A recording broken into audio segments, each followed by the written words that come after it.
Bapak dan Ibu yang dirahmati Allah, saya ingin mengajak antum sekalian untuk memotret kejadian para nabi itu dengan cara pandang yang utuh. Ya, garis bawahi poin ini. Mari kita lihat semua cerita itu dengan cara pandang yang utuh, agar cerita itu betul-betul sesuai dengan skenario-nya, maknanya, tafsirnya, maupun ibrah pelajaran yang bisa kita petik. Potret semua kejadiannya, lalu simpulkan setelahnya, bukan segmen per segmen.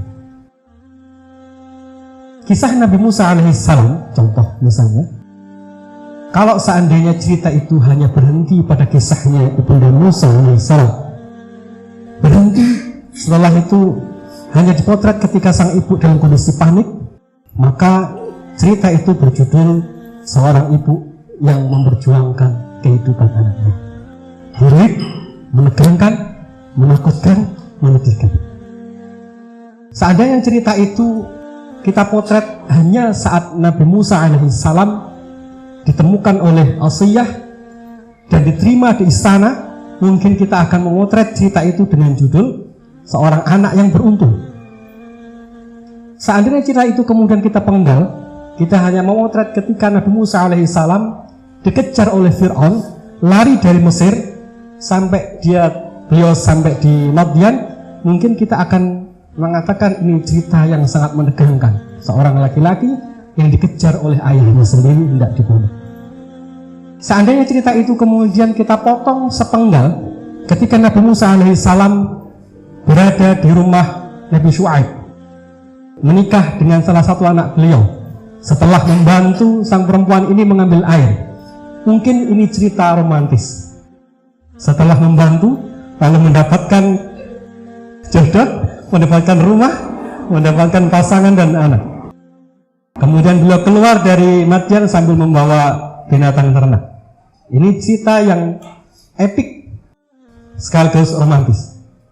Tapi begitu cerita itu kemudian bertambah, kita penggal ketika beliau mulai bersama Nabi Harun menemui Fir'aun, maka itu menjadi cerita yang menegangkan. Cerita itu seandainya kita penggal ketika Nabi Musa alaihissalam berhadapan dengan Laut Merah dan tentara Fir'aun, maka cerita itu menjadi cerita yang sangat menegangkan. Antum bisa bayangkan, cerita itu menjadi berubah judulnya pada saat kita memberikan penggalan-penggalan yang berbeda.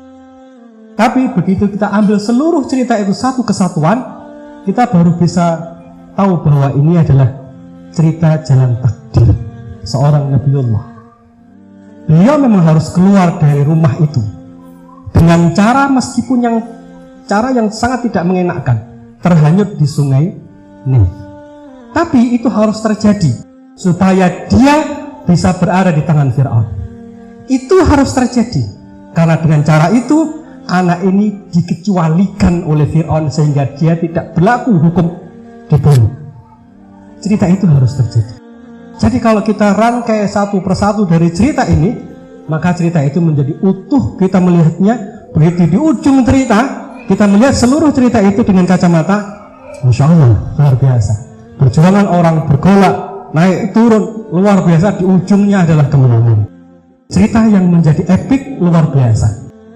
Sebagaimana kisah Nabi Yusuf alaihissalam, jika cerita itu hanya kita penggal pada saat beliau dialog dengan sang ayah, kita melihat itu dialog seorang anak dan ayah yang sangat indah, tidak ada drama. Tetapi ketika kisah itu kita lanjutkan dan kita penggal fokus perhatian kita saat Nabi Yusuf alaihissalam diperlakukan oleh saudara-saudaranya, cerita itu menjadi cerita yang menyakitkan.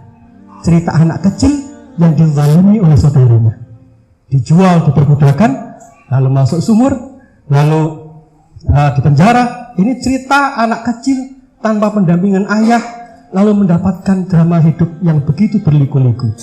Seandainya cerita itu hanya berhenti di situ, kita akan melihat potret Nabi Yusuf adalah cerita anak yang malang. Betul ya? Namun begitu cerita itu berubah, kita alihkan pandangan kita pada saat beliau kemudian sudah menjadi pembesar di Mesir, kita baru bisa melihat ini cerita anak yang berjiwa besar. Cerita tentang seorang laki-laki yang bisa memaafkan orang-orang di sekitarnya yang telah berbuat buruk padanya. Tapi kalau kita lihat dengan sudut pandang yang berbeda, ini adalah laki-laki yang punya skill luar biasa sehingga dia bisa menyelesaikan masalah di negeri itu. Kemana mata kita diarahkan, di situ ada judul. Dan di situ ada feel yang berbeda di tiap judul-judul itu. Ketika Nabi Yusuf alaihissalam masuk dalam sumur, kita kasih judul anak yang malang. Perasaan kita, ini kisah yang mengharukan.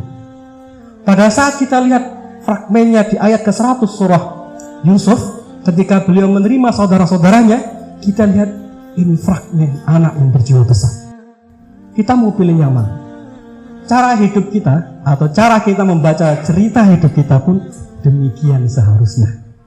Hari ini kita mendapati cerita kita berselisih dengan suami, berselisih dengan istri. Jangan pernah berkesimpulan ini akhir dari cerita.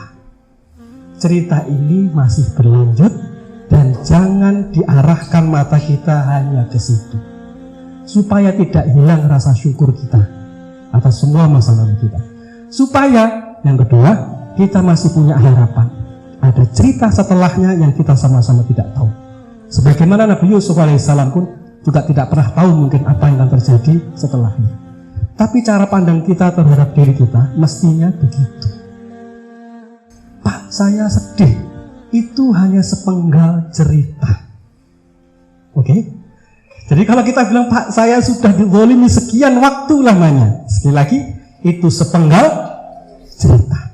Jangan disimpulkan itu seluruh akhir cerita kita. Kalau sekarang kita anggap kita sedang menulis sebuah cerita, hari ini baru sampai di halaman ke-50. Masih ada bab berikutnya, masih ada halaman-halaman berikutnya yang belum selesai. Apakah kita menyimpulkan sekarang, di usia sekarang ini adalah halaman terakhir? Masih ada halaman setelah ini. Tetap semangat, karena masih ada halaman berikutnya, dan kita sendiri yang harus menuliskan. Mau ditulis dengan cerita yang sama dengan bab sebelumnya, atau kita mau nulis bab baru?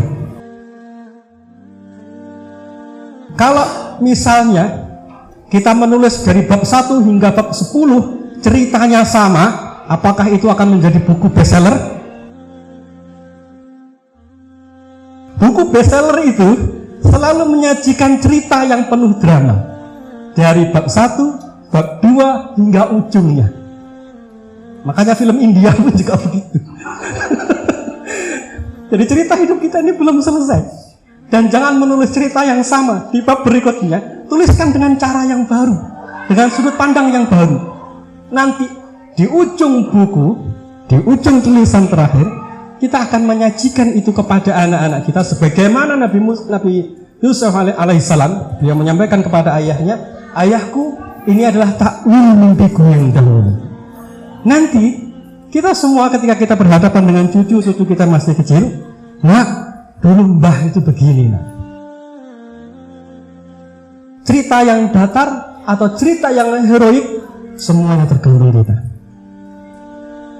Nah, dulu ayah, dulu ibu, konflik, dizalimi banyak orang, kami bertahan, kami bersabar. Maka cerita setelah ini menjadi cerita yang sangat menakjubkan.